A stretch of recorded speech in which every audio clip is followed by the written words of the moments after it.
Now we've seen that any positive number has two square roots, and these square roots are always opposites. So for example, 16 has a positive square root of 4, and it also has square root negative 4.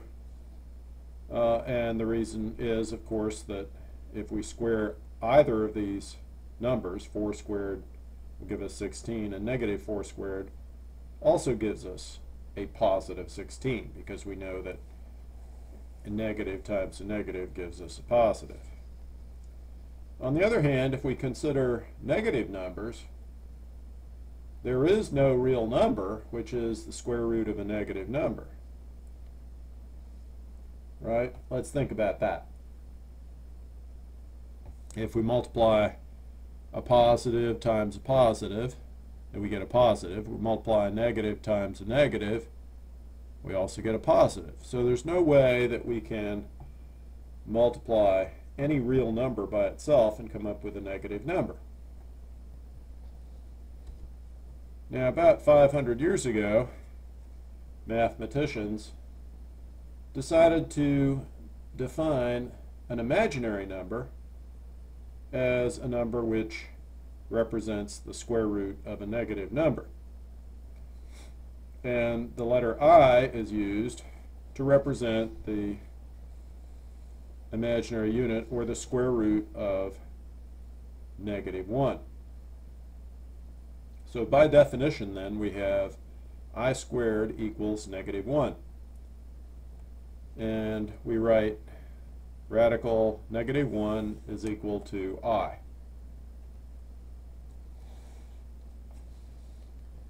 So for example, if we have the square root of negative 16,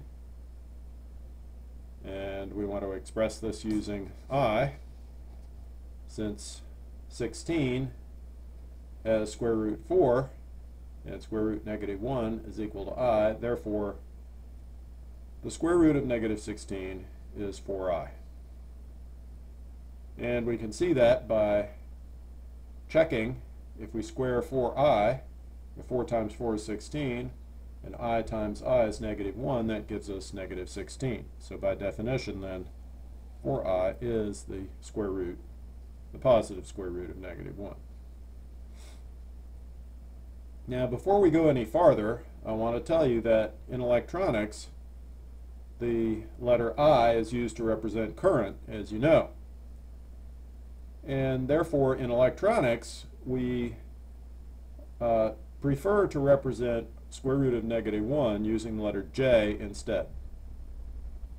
Okay, so having told you that I is the square root of negative 1, now I'm going to tell you not to use I, we're going to use J instead.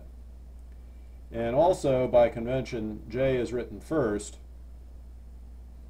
to emphasize the fact that the number is imaginary. Okay, so therefore root negative 1 is equal to J, and from the previous example, instead of writing 4i for the square root of negative 16, we write J4.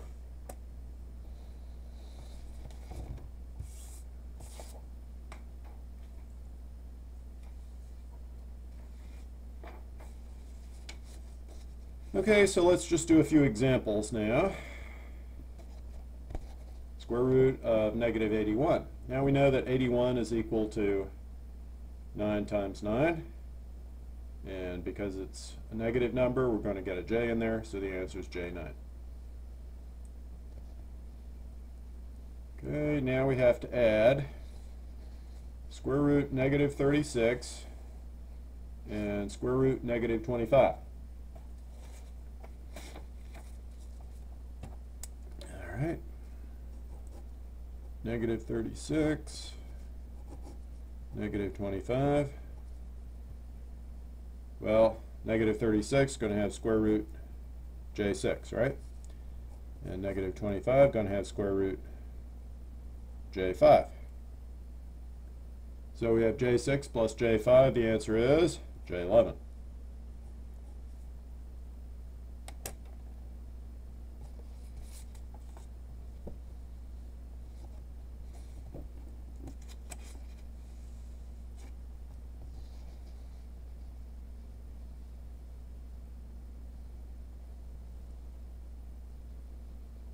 Okay, now we want to compute root negative 81 divided by 3.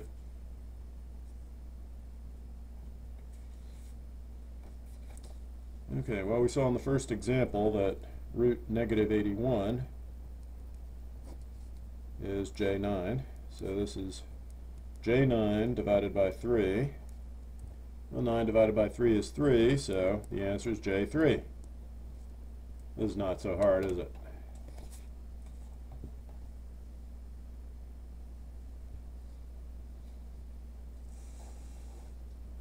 Okay, now we have 2 times root negative 49 minus 3 times root negative 16.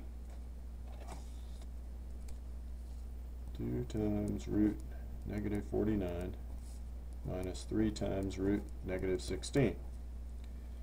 Well, root negative 49, J7. So we have 2 times J7.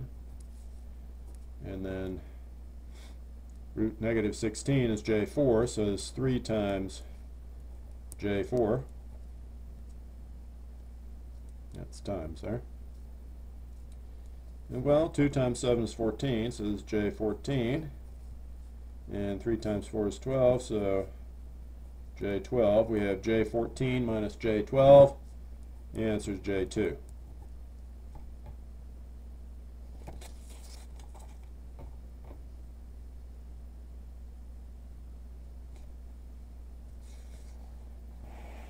Okay, one more example. Now we have J24 divided by J squared 4. J24 divided by J squared 4. Okay, now one thing in working with complex numbers that you should immediately learn is that whenever you see J squared, you can replace it with negative 1. Okay, so this then is J24 divided by negative 4. Well, J24 divided by negative 4, that's easy to do. 24 divided by 4 is 6. So this is a negative J6.